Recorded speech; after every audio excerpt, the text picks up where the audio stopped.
name is David Visi, and I work for Congressman Slaughter. First and foremost, I want to thank y'all for making the trek over here. I was purposely trying to confuse y'all to, but now I know this is a Congressional auditorium instead of CVC 200. But again, I want to welcome everyone for coming, and thanks for coming out to this briefing that's sponsored by NRDC on antimicrobial use. We're going to focus our talks kind of specifically on the agriculture side, but just as kind of a primer to it, antibiotics are used to treat, of course, bacteria, but also they can be used for things like growth promotion or disease prevention.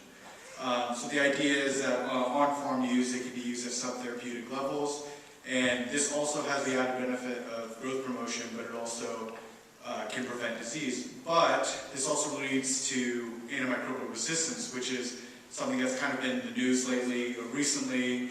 I believe in China, but it's spread to a couple of different European countries. There's a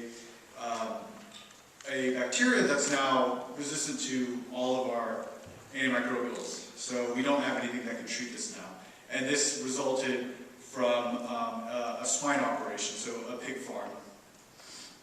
And then, so as kind of an introduction there, and then of course I have to mention my boss's two bills. So she has PANTA, which is the idea is to prevent these subtherapeutic disease prevention or growth promotion type uses of antibiotics. And also she has another bill called DATA, which is HR 2459, which is the idea is that we'd like to track some of this data that's happening on farm.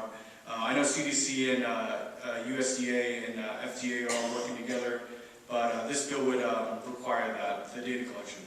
So with that, I'll turn it over to Russ.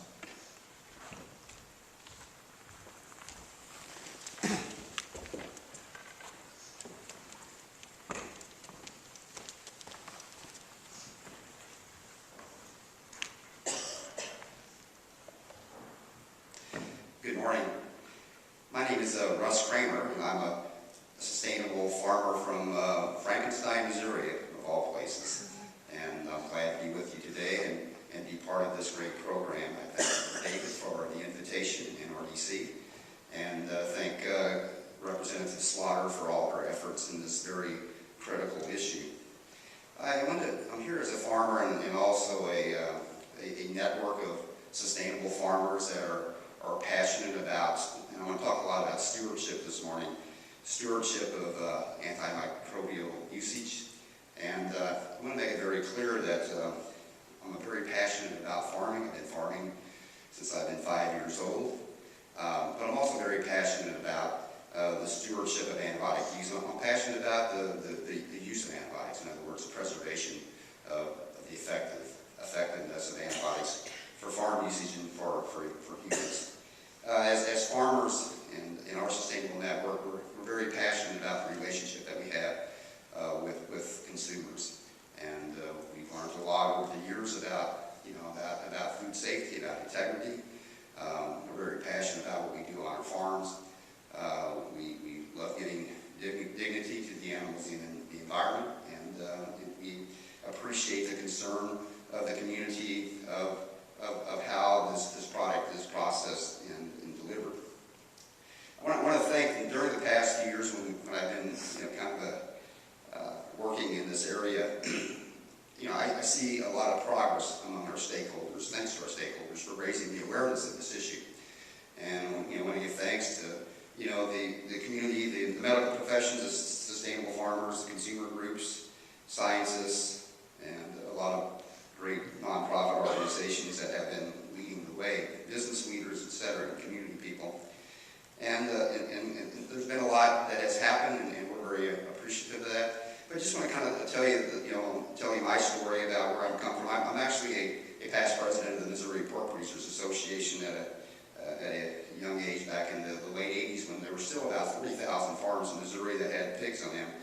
Kind of what inspired me throughout my life. I've been passionate about pigs, as I said, growing up on a small farm at a young age. And you can kind of like depict my life as going through with like 4 seasons. I started on a very sustainable farm back very small. We had 30 sows and 30 cows and 200 acres, and basically sustained a family of 7 at the time.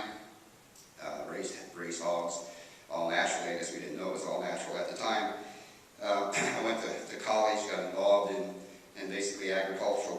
so to speak, came home from the farm and convinced my dad to expand the operations. And we went to a more conventional type system so that we could, earn two livings on the farm. In that time, growing up in the 70s and the 80s, it was a natural practice or a common practice, I should say, to put additives in our feed. And that's what we called them. We didn't call routine usage of penicillin or aromycin as antibiotics. We called them additives. In fact, they even had special names called SP250, for instance. That was sulfamethazine and penicillin and different and tetracyclines. And so we fed them because the allied industries and our leaders, even our university leaders, told us that was a way to improve performance, assure the health of the hog, and improve profitability. And so I embraced those like any good student. And before you know it, coming out of school, we did produce some superbugs. Didn't really know they were superbugs.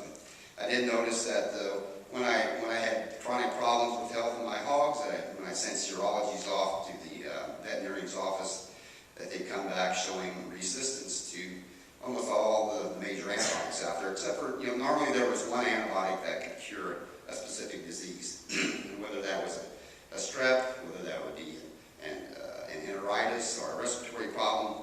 It seemed to me like the resistance just kept coming at us. It came to a haunting culmination, I guess, in 1989. I actually I faced a near-death experience after I got touched by a boar in the knee. A boar that I had raised, with these practices of feeding routine usage of antibiotics in those conditions. And I didn't really know it at the time.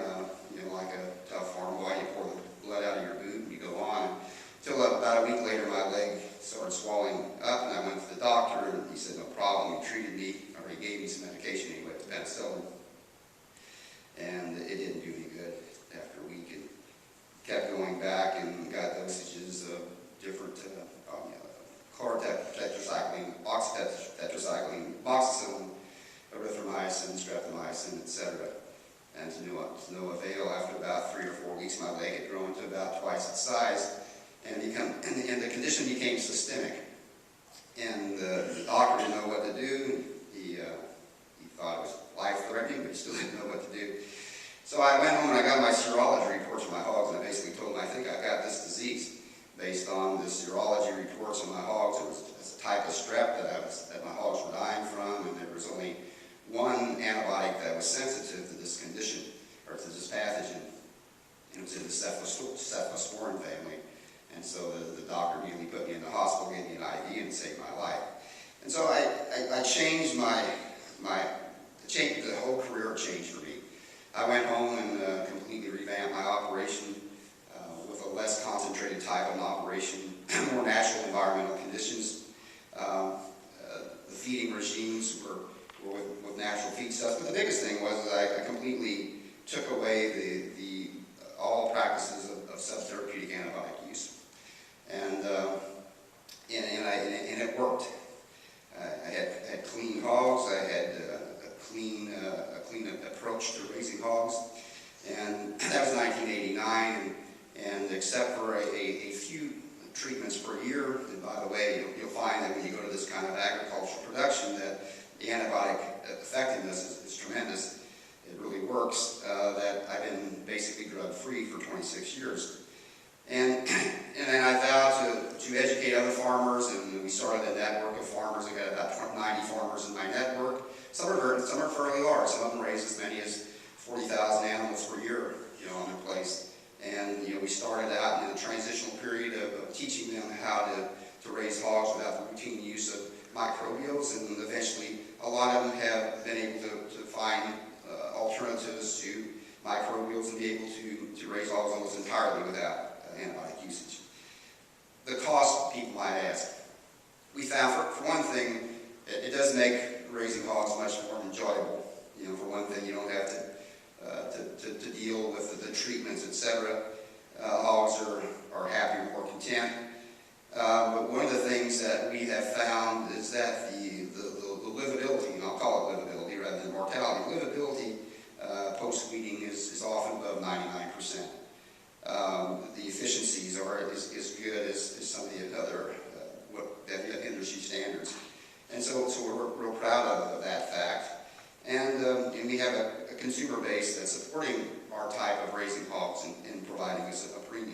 And so we're growing our numbers of producers. We had a recruitment meeting here about 2 months ago, and there were 90 new farmers that were basically bursting the seams of a room in Osage County, Missouri. Young farmers primarily that, it wasn't just that there was an economic opportunity, which there is, but they knew that this was the right type of agriculture to be engaged in. And so we're proud of that. And we're proud of that, and that's why I thank the consumers and the stakeholders that have helped us, kind of like get this momentum going our way. But we have a long way to go. And to get this, on a more critical mass, we have worked over the last 3 years of developing a community-based, very environmentally sound pork processing plant in southern Missouri, and we'll start processing our first hog here in a few months in a plant that we will plan to process 600,000 hogs per year, and that's about 20% of Missouri's production. And every hog in that plant will be raised under the protocols of no routine subtherapeutic antibiotic usage. And so I guess I'm giving you a progress report that things are getting better. The awareness is there. The culture is changing among even many farm organizations that I felt that were opposed to this type of production system. But we have a long way to go. Unfortunately, we as farmers, and I was one of them that created a problem throughout the last 30 years of misuse of antibiotics. We have grown some superbugs. We have diseases that are hardly resistant to any antibiotics. Some are resistant to a few, whether that's livestock or poultry. And so we still have an issue. Here today to tell you, for instance, that I believe in the legislative pieces that Representative Slaughter has been working on. I support that, as well as several states are starting to adopt the process too. They know it's a critical problem for humankind, and we're trying to hit it hard and direct to overcome that. And as a farmer's perspective, we believe in stewardship. I think all farmers want to do the right thing. We want to make judicious use of all of our resources, including antibiotics, and putting together stewardship programs along with that complements legislation. I think it's not about taking antibiotics away. It's about the judicious, good, sensible usage of antibiotics. And so again, I'm proud to say that there's many food companies. Our network is called Heritage Foods, and we will supply the likes of not just the Whole Foods of the world, but more and more conventional community grocery chains and food service places throughout even the Midwest are embracing this, and it spreads the word to consumers who are driving this movement. And again, I appreciate that support. I appreciate your attendance today for your interest in this very timely topic. Thank you.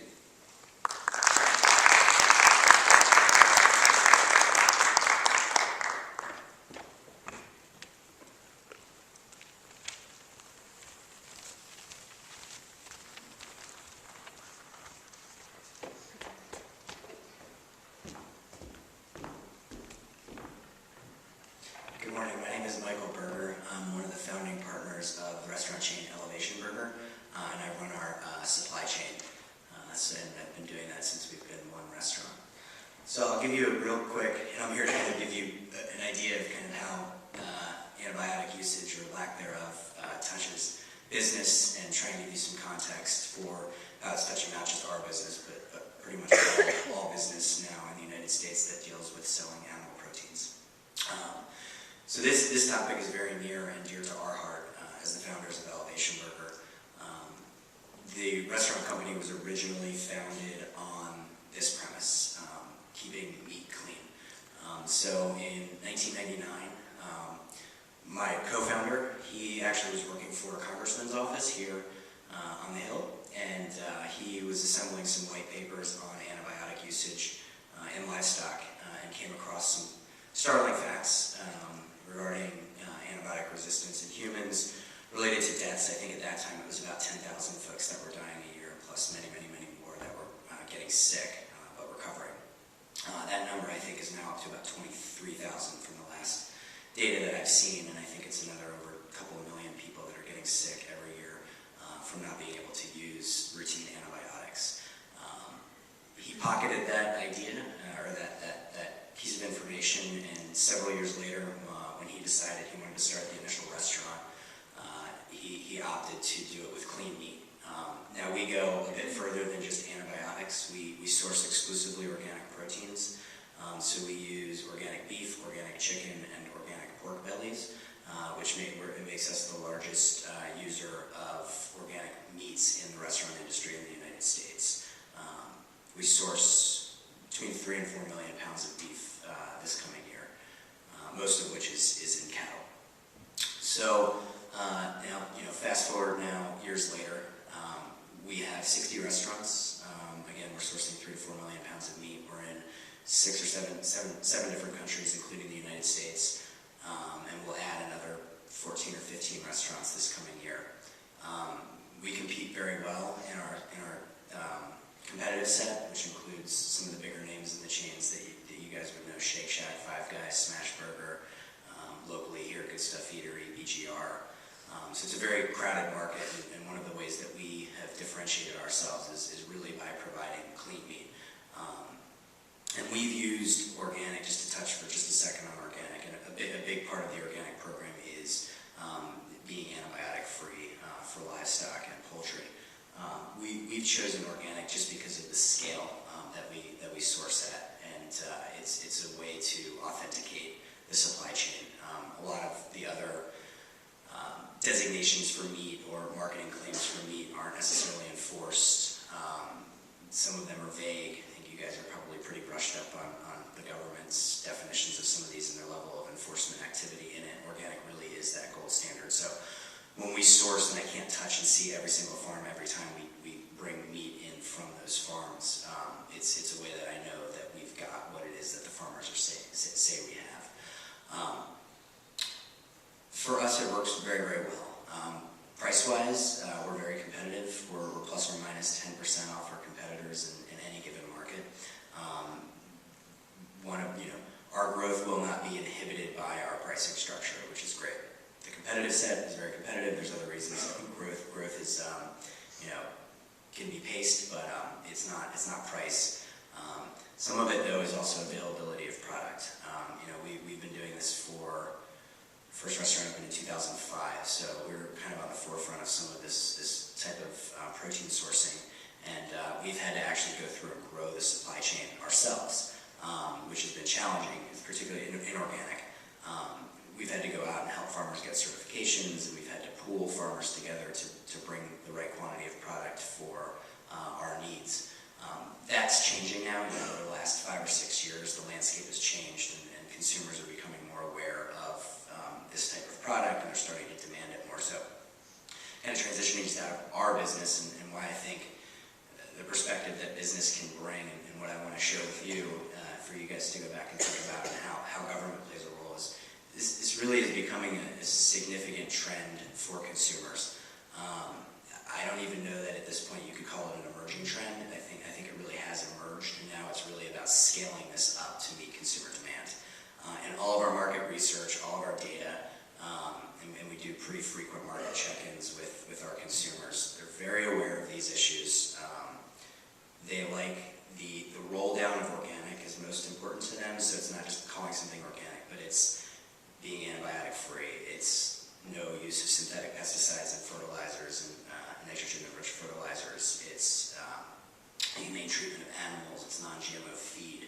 So there's this whole roll down, this whole subset of topics that organic covers, particularly here today, antibiotic use, and consumers are very aware of this, and they're starting to demand it. And I think if you all have been keeping up on the news, you really can start to see this. So you've got giant companies now that are coming out and making these pledges. Purdue, McDonald's, Chipotle obviously has been there, Panera, the list will go on and on. Subway has even made an announcement, which I was even surprised about. I was thinking they would be one of the last ones to come along. But they're all putting it on a pretty long adoption timeline. But what it's telling you is they're responding to what they see these consumers want. Food chains are extremely well researched.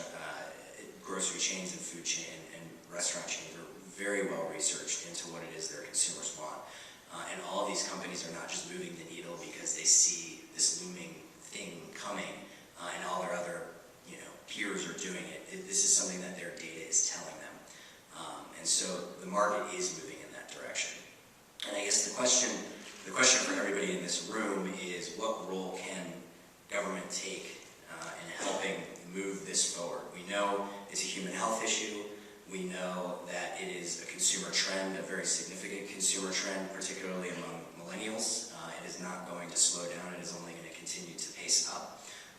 Organic, because it's one of the places you can actually get measurement of data, is growing double-digit percentage every year. It's now, this year when the data is released, it'll probably say that it's 5% of all food consumed in the United States. That's up from 2-3% 5 years ago. I'm pretty confident it's going to reach 10%. So these are all things that are coming. And really, the question for you all is how can government play the role in pushing it forward? Because it does hit a lot of these areas that I think government should weigh in on. And so, how do we move this forward? Because it's a big problem. I came out of the real estate field knowing pretty much nothing about food 8-9 years ago, and running Elevation Burger's supply chain. Some of the things that you see and you hear and you learn about just when you're in the nitty-gritty of protein sourcing is disturbing. You even have some of your big guys that have been some of the biggest offenders of antibiotics and hormones and feedlots in the past. JBS, one of the largest food livestock producers in the world, is actually trialing antibiotic-free feedlots, which is really interesting. One of the reasons why cattle need antibiotics is because they're in such close confinement with other animals that are getting sick. So it's really interesting. You're seeing even these large players that have traditionally been playing to the lowest common denominator in terms of their cost, moving up because they know that that's a trend. So I hope that everyone in this room, and I don't find myself, and I'm not a particularly liberal person, I just now have a lot of this information that a lot of people don't generally see, and it's made me think. I could be sitting in my office, growing the restaurant company, which I do, but I've also started to take a pretty active effort in getting out here trying to talk about this stuff, because I think it's stuff that a lot of people don't know. You guys probably have a better perspective than a lot of general consumers, but as you really dig into it, there's a lot in agriculture that needs to be changed, and this is one of the emerging trends. This is something that can be a fairly low-hanging fruit.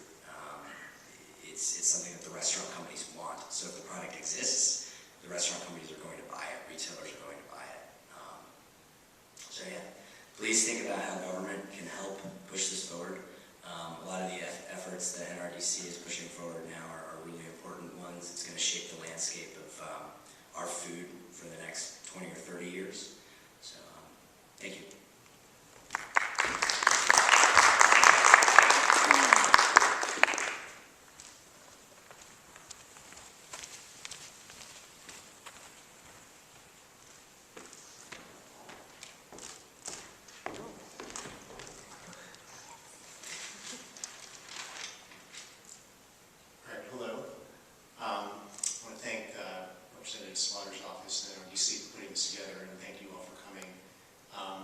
It's great to follow Russ and Dave. I'm going to basically, Russ and Michael, jump off what some of the points that Michael had said. And in general, I'm just incredibly grateful for the large number and growing number of visionary entrepreneurs who are, responding obviously to the market and to just the science, but just the amount of work that it takes to buck the conventional wisdom and then grow these kinds of businesses to scale.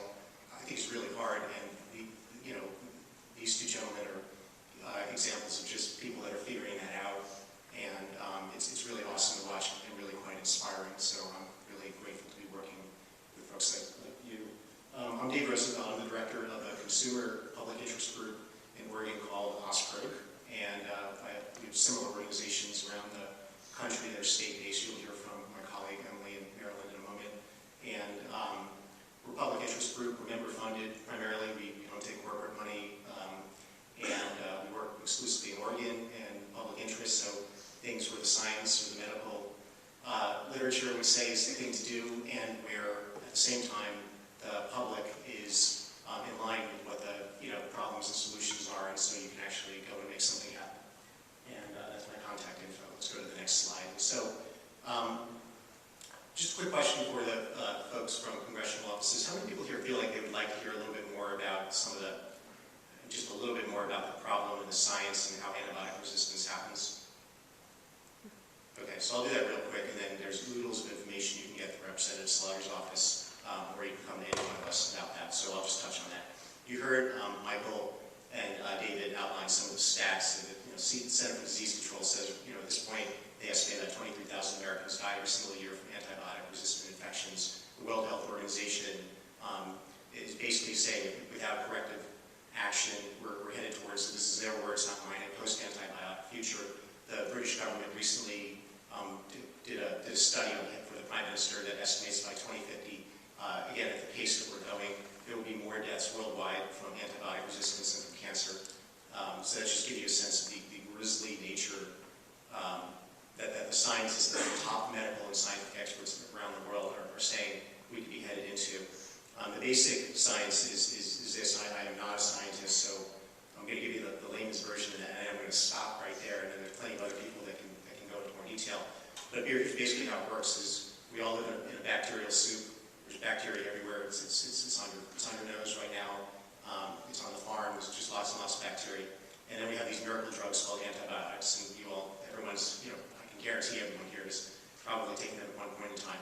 And you all know, mostly, I can assume most people know about how evolution works, and so here's what happens is you got bacteria, and you're on a farm, or really you're anywhere, and if you're just constantly on a very routine basis exposing the bacteria to antibiotics, you kill the bacteria. That's what it's supposed to do.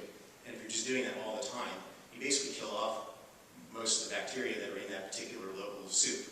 Now the problem is that there's always, very likely, in any kind of bacterial pool, there's going to be one or two or three, I'm making that up, there's more than that, but just a small number of these bacteria that are mutated somewhat so that they're resistant to the antibiotic. They're always there, but they're not, they're a minority of the population of bacteria, so it doesn't really become a problem.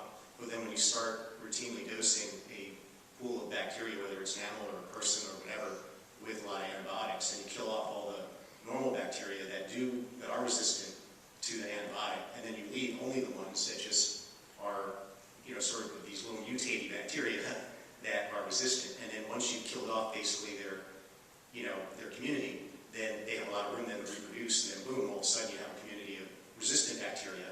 So that's kind of step one. And then step two is the science has just indicated in many ways that are totally counterintuitive that bugs of all kinds, especially superbugs, just have an uncanny way of just migrating to the human population really, really fast in ways that you just wouldn't expect.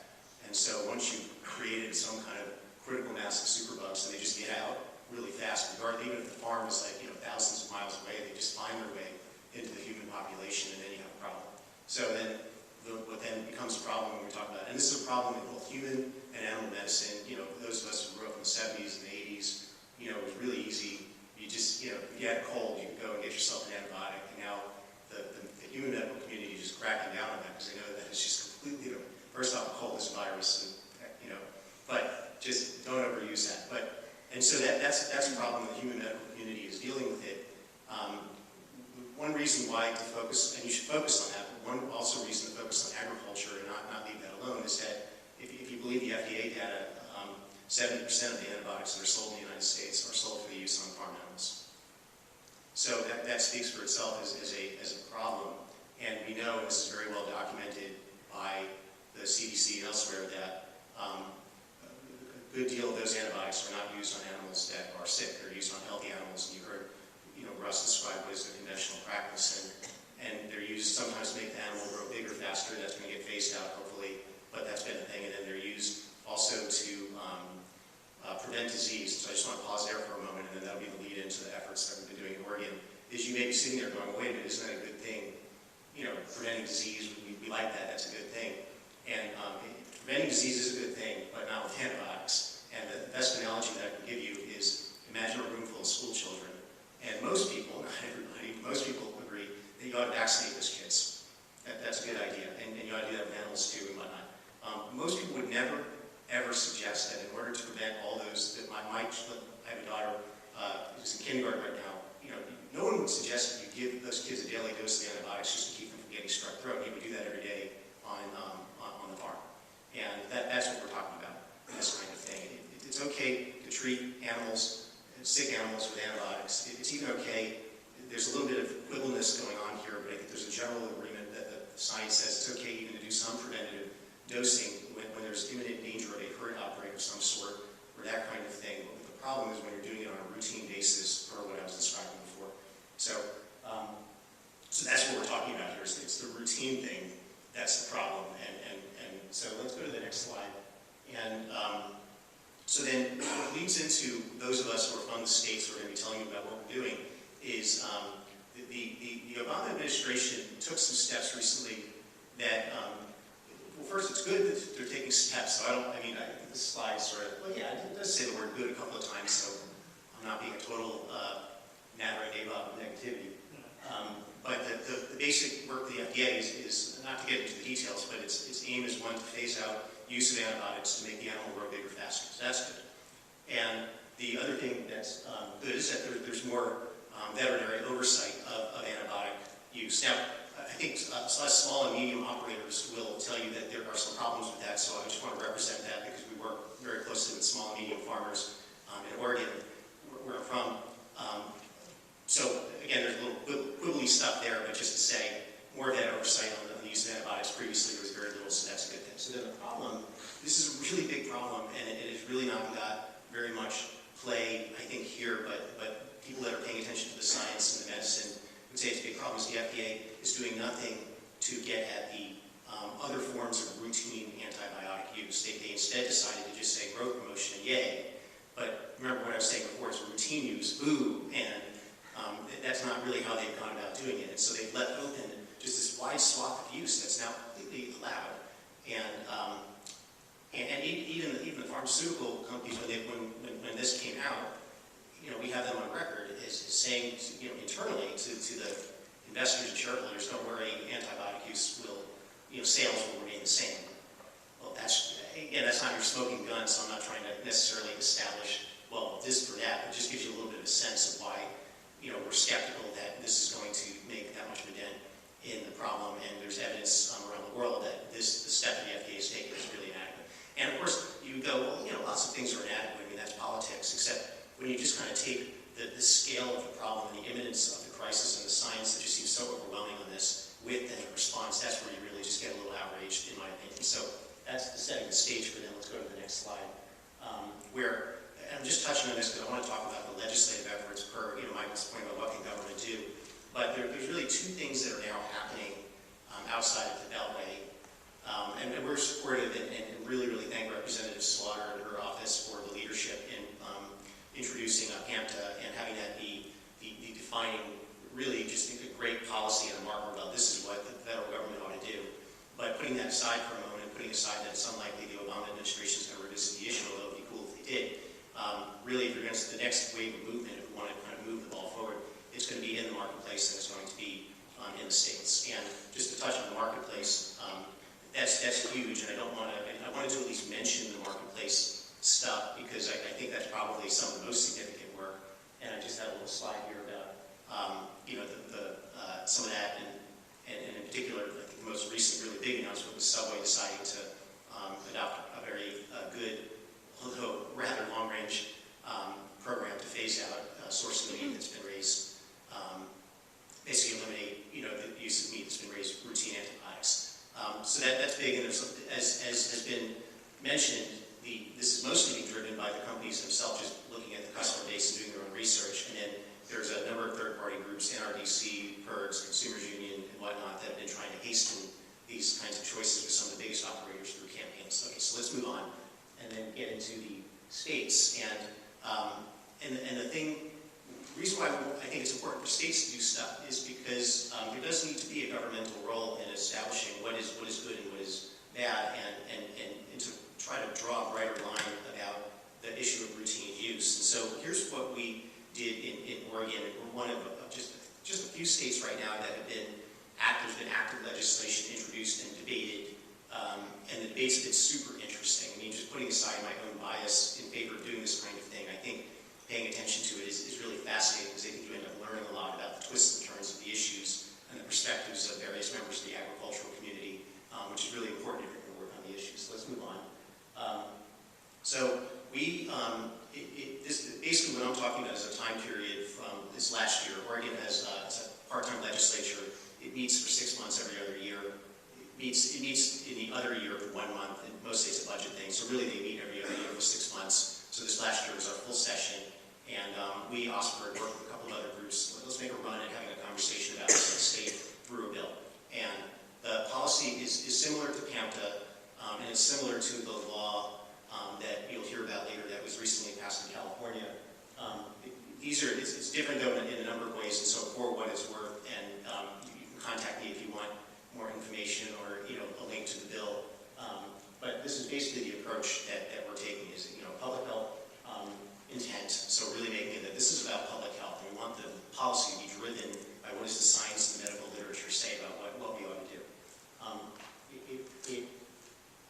And then we define, I don't really say this up here, but the non-therapeutic definition basically revolves around both growth promotion and disease prevention, getting at that routine use for disease prevention.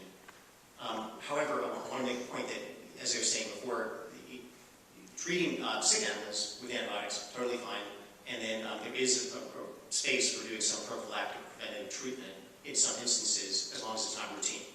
And then what we did, which is a little different than, mainly because Oregon is just small and money is not necessarily flowing through the coffers, in a lot of other states. And so we tried to trace out a way with which the bill can be enforced with as little government involvement as possible. The state would have rulemaking authority, but out of the gates wouldn't be required to do so. Instead, we use a disclosure regime, and not even for all farms that are covered by the law, but just the biggest ones, as a way to establish some kind of accountability in the marketplace. We can talk more about that. And we vetted these policies, with other folks so that they're consistent with the overall approach that's being taken in other states. So let's move on. The folks that put this forward, much like Representative Slaughter, who has a scientific background in microbiology, we chose to have lawmakers generally leading the effort who had a background in medicine, because we thought that, number one, they would be able to articulate and understand the policy better than most and could explain that to their colleagues. They would carry weight with their colleagues and so forth. And so without getting into the detail, that's the deal there.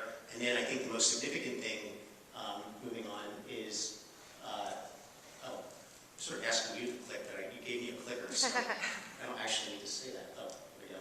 So this was some of the groups that we worked with, and I want to just pause on that because I think this is probably the reason why the conversation became so robust. Is on the one hand, we work with just a dynamite organization called Friends of Family Farmers that represents over 1,000 small and medium-sized operators in the state, and they're super active, and they just provided an enormous amount of perspective on the way to go about doing this, and it was there where I really learned the nuances of when is appropriate to use antibiotics and squaring that with the science and all of that.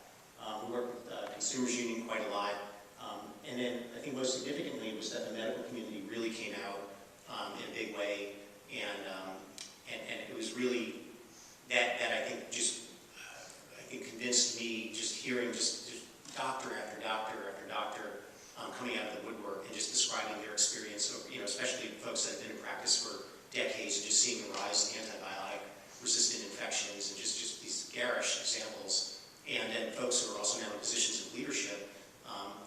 So, for example, we had the gentleman who runs the Adult Infectious Disease Unit at Oregon Health and Science University, which is the state's major teaching hospital, just talking about how, what they're seeing at a statewide scale.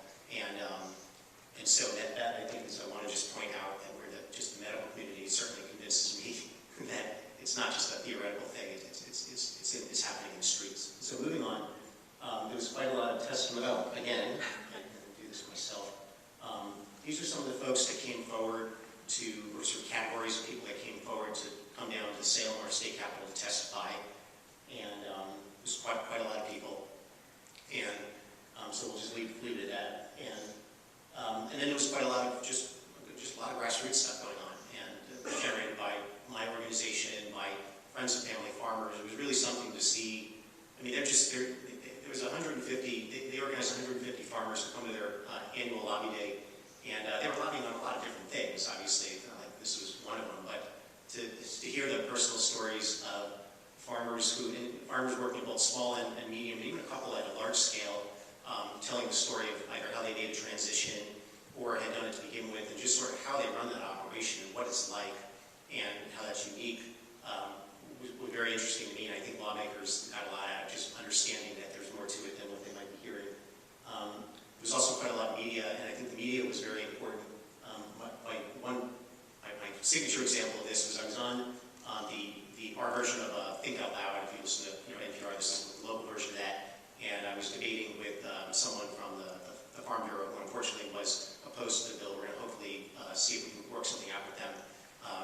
And I had a gentleman who's the largest lamb producer in the state call me up after that. He had been listening to it and was just kind of outraged at the position of the Farm Bureau. He had not previously been in our coalition, so we've been working with him now quite a bit. And so I think the media attention is really helpful, and the more that happens, and the more just people are talking about it, like I said, conversation. There were opponents, and this is a listing of some of them. Some of these names you won't know if you're not from Oregon, but I'm just listing so you get a sense of that. And then more importantly is just understand what the conversation looked like. And these were what some of the things that opponents were saying. And I put this up here not because I'm going to get into that here, but just you can get a taste of that. Maybe you've heard some of those things, or you had that question, or your boss will have that question.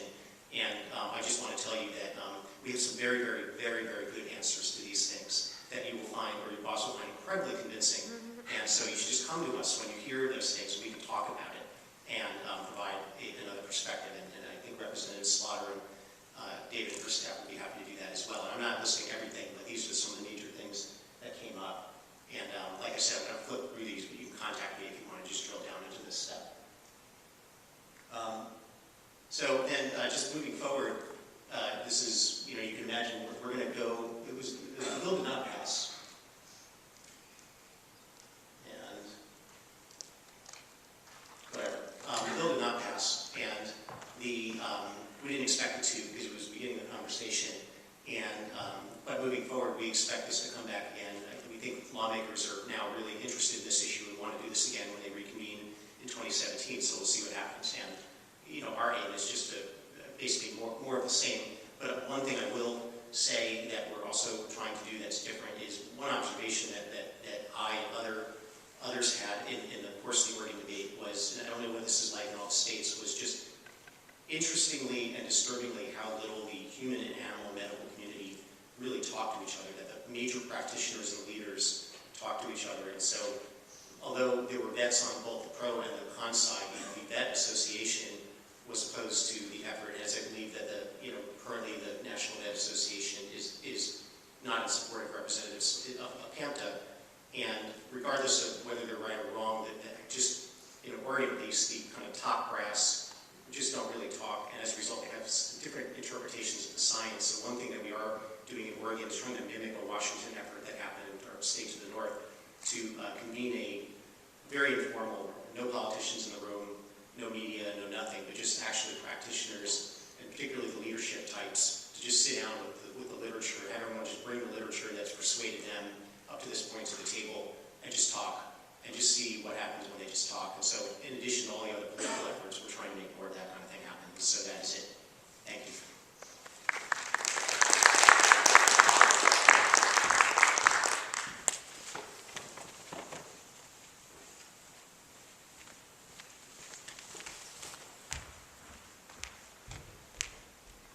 Hi, good morning.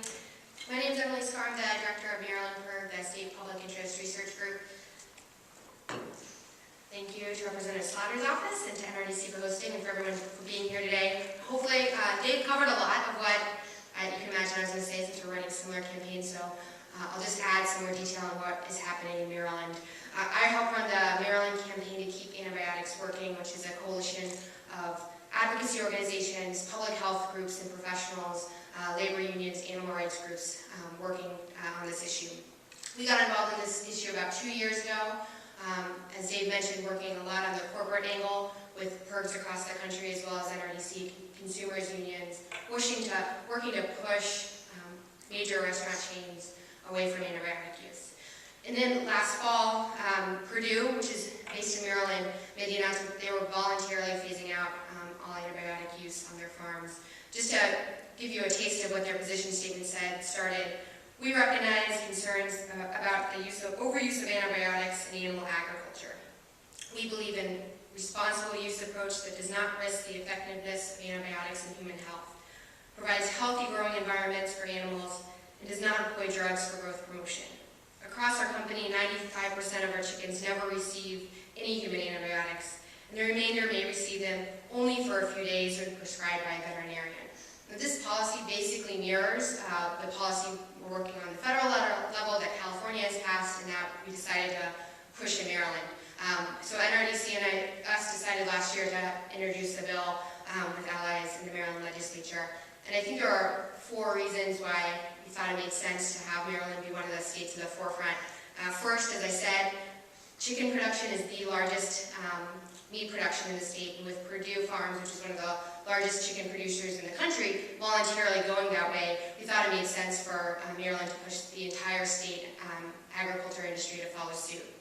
Second, Maryland has a very large and robust public health community, many of which were calling for this change.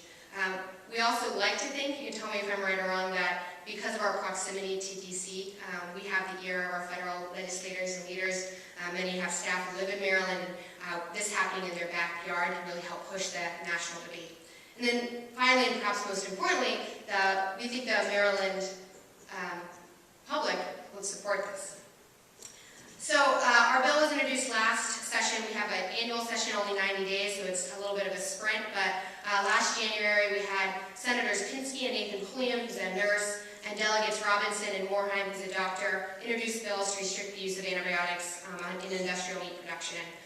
At that time, we had a very small coalition. I think it was NRDC, us, and the Maryland Environmental Health Network, partly because we, decided last minute to make this change, and we also didn't want to let the opposition know too quickly what we were doing.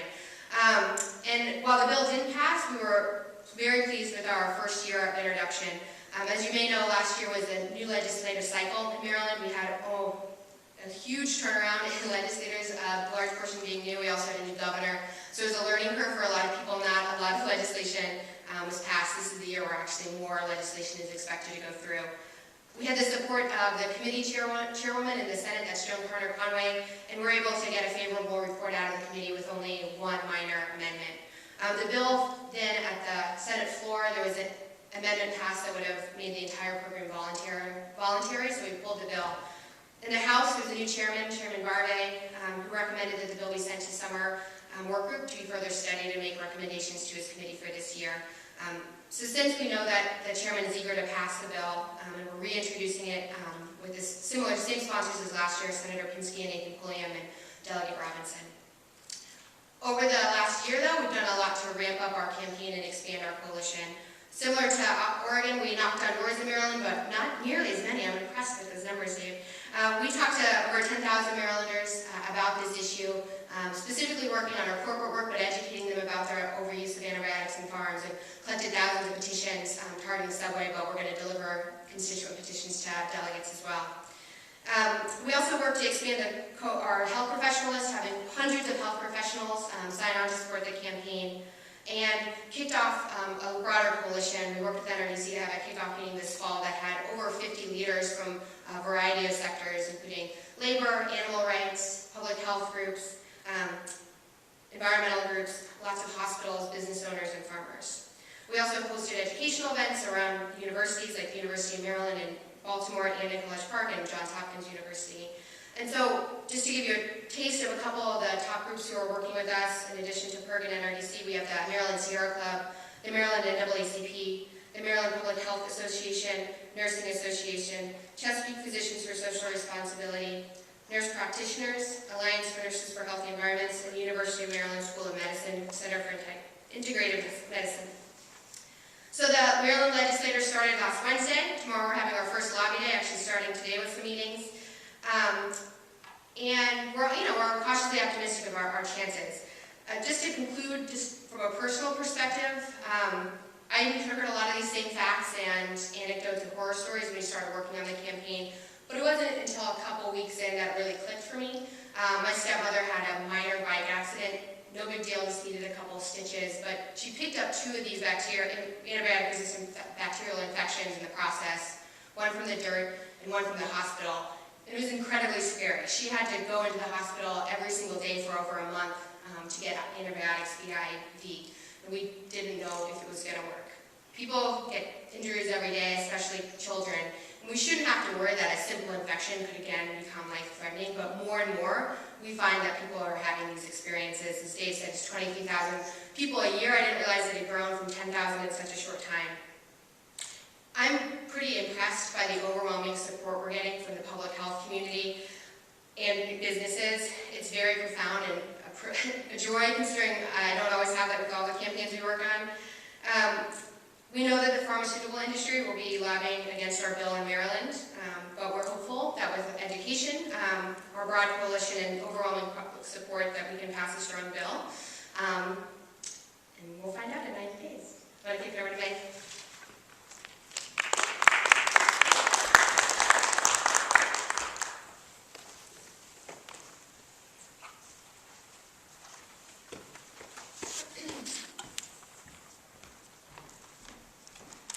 Good morning, and thanks for coming. My name is Mae Wu. I'm an attorney at the Natural Resources Defense Council here in Washington, D.C., but I worked very closely with our colleagues in San Francisco as they worked to pass this bill in California.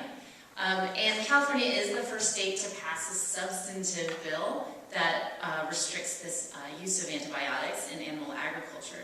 And as Dave explained so very well, there's this huge loophole in the federal policy which allows this disease prevention use in animal agriculture. And so to address this loophole, in October of this past year, Governor Jerry Brown, the governor of California, signed SB 27 into law. And the final bill actually had the support of a very diverse array of organizations. It had the agricultural community, the California Veterinary Medical Association. There were medical groups including the Infectious Diseases Society, the Physicians for Social Responsibility. They had labor groups like the United Farm Food and Commercial Workers. There were also consumer groups like PIRG, environmental and public health groups like NRDC, all supporting this law. And because California is the largest agricultural economy in the country and one of the largest livestock producing states in the country, it really sets a very important precedent. So what I wanted to do is just go through the main points of what the law does. And there are 4 main categories or groups of what happens in the bill. So the first one is the crux of it all. It's it addresses the antibiotic use. So the bill first, it prohibits the use of antibiotics for growth promotion, which is, as we heard, it mirrors what the FDA policy is. But it goes a step farther, and it prohibits the use of antibiotics in a regular pattern. And so really what that means is it prohibits the routine use of antibiotics on animals that are not sick. And this is really the big step, the one that goes beyond the FDA policy. And to be very clear, the California law still allows antibiotics to be used on animals that are sick, and it still allows them to be used to control disease outbreaks. But if there's an occasional prophylactic use that is necessary, it can only be done when it's in the presence of an elevated risk. It can't be just normal kind of operating conditions. So that's really the really important main part of what SB 27 does. The second part that it does is it requires veterinary oversight whenever antibiotics are being administered. The third part is that it requires that the California Department of Food and Agriculture, the CDFA, that they have to put in place a monitoring program to track both the sales and the usage of antibiotics on the farm. And it also clarifies that the CDFA has the authority to collect what are called the veterinary feed directives, the VFDs, and those are the prescriptions that are written for antibiotics put into feed. And then finally, the fourth section is that the CDFA was also required to write antibiotic stewardship guidelines and best management practices for antibiotic use. So the Governor Jerry Brown, was very strong on this, and this was a very personal interest of his. And so last year, he had actually vetoed a bill that passed in California that was a lot weaker. And this year really was instrumental in pushing through critical improvements to strengthen the bill into what it is now. And it really puts California at the forefront, and I think it serves as a great model for what's happening in all of these other states. And we think that it'll be, the legacy of this bill could really be far-reaching. So at this point, what's left, the important part, the devil's in the details, is that CDFA needs to put together and implement a very robust monitoring program. And from our perspective, a robust monitoring program will collect data on the farm that looks at things like dosage, duration, the class of antibiotic used, the reason that it's being used, the number of animals it's being used on. And so hopefully CDFA will implement a program that incorporates all of these data collection parts. And also CDFA needs to implement this mandate to discontinue these inappropriate uses of antibiotics. So we're very excited about this bill, or about this law, and looking forward to how California implements it. So thanks so much for your time and for coming out on this very cold day here in DC. And I'd like to, at this point, because we didn't really give our speakers a chance to field any questions, if anybody has any questions to anybody who spoke today, I'd like to open it up to anybody who has questions.